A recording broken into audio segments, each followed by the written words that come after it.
உங்க குடும்பத்தோட பட்ஜெட்டையே தலைகீழா மாத்த போற அந்த ஒரு அறிவிப்பு வந்தாச்சு.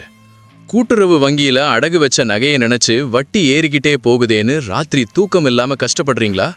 இதோ தமிழக அரசு அறிவிச்ச அந்த 20 மெகா திட்டங்கள்ல இப்போ மிக முக்கியமான ஒரு கட்டத்தை நாம நெருங்கிட்டோம்.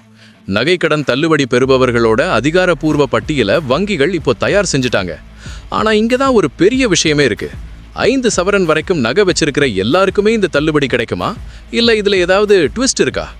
உங்களோட ரேஷன் கார்டு மூலமா இந்த தள்ளுபடிக்கும் உங்களுக்கும் என்ன சம்பந்தம்? உங்க பேர் இந்த லிஸ்ட்ல இருக்கான்னு நீங்க வீட்ல இருந்தே எப்படி செக் பண்றது? இந்த வீடியோல இத பத்தின முழு உண்மைகளையும் வங்கிகள் கொடுத்திருக்கிற ரகசிய தகவல்களையும் இப்போ நான் உங்களுக்கு தெளிவா சொல்ல போறேன். இந்த வீடியோவுக்கு நீங்க கொடுக்கிற நேரம் உங்களோட கஷ்டப்பட்டு சம்பாதிச்ச பணத்தை மிச்சப்படுத்த போகுது. அதனால ஒரு நொடி கூட ஸ்கிப் பண்ணாம பாருங்க. ஏன்னா ஒரு சின்ன தப்பு நடந்தாலும் உங்க பேரு அந்த பட்டியல்ல வராம போக வாய்ப்பு இருக்கு. வாங்க முழு விவரத்துக்குள்ள போலாம். நண்பர்களே, இப்ப நாம வீடியோவோட ரொம்ப முக்கியமான பகுதிக்கு வந்திருக்கோம். பட்டியலை தயார் செஞ்சாச்சுன்னு சொன்ன உடனே பல பேருக்கு ஒரு சந்தேகம் வரும். எப்படி இந்த லிஸ்ட்டை எடுக்கிறாங்க? அதுக்கு என்னென்ன தகுதிகளை பார்க்குறாங்க? நமக்கு கிடைச்ச தகவலின்படி தமிழகத்தில் இருக்கிற கூட்டுறவு வங்கிகளில் கடந்த சில வாரங்களாகவே இந்த வேலைகள் ரொம்ப வேகமாக நடந்துகிட்டு இருக்கு. ஒவ்வொரு வங்கியிலும் இருக்கிற லோன் மேனேஜர்ஸ் இப்போ என்ன பண்ணுறாங்கன்னா, அவங்க கிட்ட இருக்கிற கம்ப்யூட்டர் டேட்டாவையும் உங்களோட ஆதார் மற்றும் ரேஷன் கார்டு விவரங்களையும் ஒப்பிட்டு பார்க்குறாங்க. வங்கிகள் எதை முக்கியமாக கவனிக்கிறாங்க தெரியுமா? முதல்ல குடும்ப அட்டை சரிபார்ப்பு. நீங்க கொடுத்திருக்கிற ரேஷன் கார்டு நம்பர் சரியா இருக்கா, அதுல உங்க குடும்ப உறுப்பினர்கள் எத்தனை பேர் இருக்காங்கன்னு பார்க்கறாங்க. அடுத்தது ஒரே குடும்பம் பல கடன்கள். இதுதான் ரொம்ப முக்கியம். ஒரு குடும்பத்தில் இருக்கிற கணவர் ஒரு கடன், மனைவி ஒரு கடன் அப்படின்னு தனித்தனியா கடன் வாங்கியிருந்தா அவங்க எல்லாத்தையும் இப்போ ஒன்னா சேர்க்கறாங்க. ஏன்னா அரசாங்க விதியின்படி ஒரு குடும்பத்துக்கு ஒரு கடன் மட்டும்தான் தள்ளுபடியாகும். அப்புறம் நிலுவைத் தொகை. நீங்க வாங்கின கடன்ல அசல் எவ்வளவு, வட்டி எவ்வளவு ஏறி இருக்குன்னு கணக்கு பார்க்கறாங்க. இதுல அசல் மற்றும் வட்டி ரெண்டும் சேர்த்து 5 சவரன், அதாவது 40 கிராமுக்கு உள்ள இருக்கிறவங்கள மட்டும் தனியா ஒரு லிஸ்ட் எடுக்கிறாங்க. இப்போ இந்த லிஸ்ட் தயார் செஞ்சதுக்கு அப்புறம் அதை மாவட்ட வாரியாக இருக்கிற மண்டல இணைப்பதிவாளர் அலுவலகத்துக்கு அனுப்பி வைக்கிறாங்க. அங்க ஒரு முறை மறு ஆய்வு செஞ்சதுக்கு அப்புறம் அந்த லிஸ்ட் உங்க ஊர் வங்கி வாசல்ல அதிகாரப்பூர்வமா ஒட்டப்படும். நண்பர்களே, இது வெறும் பேப்பர் வேலை இல்ல. உங்களோட ₹1 கூட வீணாகாம உண்மையான ஏழை எளிய மக்களுக்கு இந்த சலுகை போய் சேரணும் அப்படிங்கிறதுல அரசு ரொம்ப உறுதியா இருக்கு. இதனாலதான் இந்த தடவை இவ்வளவு நுணுக்கமா செக் பண்றாங்க. இந்த லிஸ்ட்ல உங்க பேரு வராம போக ஒரு சின்ன தப்பு காரணமா இருக்கலாம். அது என்ன தப்பு, அதை எப்படி சரி பண்றது, வாங்க பார்க்கலாம். லிஸ்ட்ல என் பேர் இருக்குமான்னு நீங்க கேட்கறது என் காதுல விழுது. இந்த தள்ளுபடிங்கிறது எல்லோருக்கும் பொதுவானது கிடையாது. இதுக்குன்னு அரசு சில கராரமான விதிகளை வச்சிருக்காங்க. அதை இப்போ ஒவ்வொன்னா பார்ப்போம். முதலாவது அந்த 5 சவரன் விதிமுறை. நீங்க கூட்டுறவு வங்கிகள்ல வச்சிருக்கிற நகையோட எடை 40 கிராமுக்கு உள்ள இருக்கணும். இதுல ஒரு முக்கியமான விஷயம் என்னன்னா, உங்களோட அசல் மற்றும் வட்டி ரெண்டையும் சேர்த்து தான் இந்த எடை கணக்கிடப்படும். யாரெல்லாம் இந்த பட்டியல்ல வருவாங்க? அந்தியோதயா அன்ன யோஜனா கார்டு வைத்திருப்பவர்கள் மற்றும் வறுமை கோட்டுக்கு கீழ் உள்ள குடும்பங்களுக்கு தான் முதல் முன்னுரிமை. அடுத்ததா சிறு மற்றும் குறு விவசாயிகள். விவசாய கடனுக்காக நகை வைத்திருக்கும் விவசாயிகளுக்கு தள்ளுபடி கிடைப்பது உறுதி. அப்புறம் அரசு ஊழியர்கள் அல்லாத வருமான வரி கட்டாத சாமானிய மக்களுக்கு இந்த பட்டியல்ல இடம் உண்டு. யாரெல்லாம் இந்த பட்டியல்ல வரமாட்டாங்கன்னு தெரிஞ்சுக்கோங்க. அரசு ஊழியர்கள் மற்றும் ஓய்வூதியதாரர்கள். நீங்க அரசு வேலையில இருந்தானோ அல்லது பென்ஷன் வாங்குறவங்களா இருந்தா உங்கள் நகைக்கடன் தள்ளுபடி ஆகாது. அதே போல வருமான வரி செலுத்துபவர்கள். நீங்க இன்கம் டாக்ஸ் கற்றவரா இருந்தா கண்டிப்பா உங்க பேரு லிஸ்ட்ல இருக்காது. அப்புறம் ஏற்கனவே சொன்ன மாதிரி ஒரு ரேஷன் கார்டுக்கு ஒரு கடன் மட்டும்தான். நீங்க 2-3 பேங்க்ல தனித்தனியா லோன் வாங்கியிருந்தா அதுல ஒரு லோன் மட்டும்தான் தள்ளுபடியாகும். மற்ற லோனுக்கு நீங்க வட்டி கட்டித்தான் ஆகணும். இதையெல்லாம் நான் இவ்வளவு தெளிவா சொல்றேன்னா, லிஸ்ட் வந்த பிறகு ஐயோ என் பேர் இல்லையேன்னு நீங்க வருத்தப்படக்கூடாது.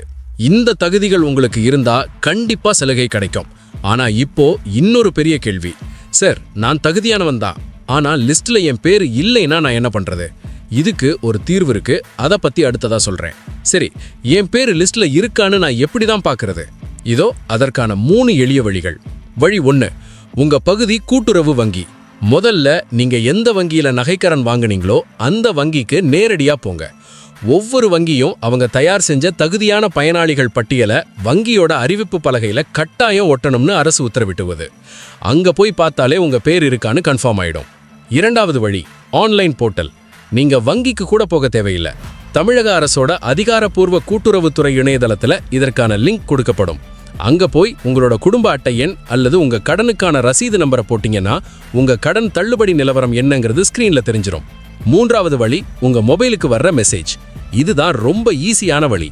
நீங்க கடன் வாங்கும்போது எந்த மொபைல் நம்பரை கொடுத்தீங்களோ அந்த நம்பருக்கு அரசு தரப்புல இருந்து ஒரு கன்ஃபர்மேஷன் மெசேஜ் வரும். உங்களது நகை கடன் வெற்றிகரமாக தள்ளுபடி செய்யப்பட்டது அப்படின்னு அந்த மெசேஜ்ல இருக்கும். இங்கே ஒரு சின்ன எச்சரிக்கை நண்பர்களே, இப்போ இந்த சமயம் பார்த்து யாராவது உங்களுக்கு ஃபோன் பண்ணி உங்க நகை கடனை நான் தள்ளுபடி பண்ணி தர்றேன், உங்க ஓடிபி சொல்லுங்க அப்படின்னு கேட்டா தயவு செஞ்சு நம்பாதீங்க.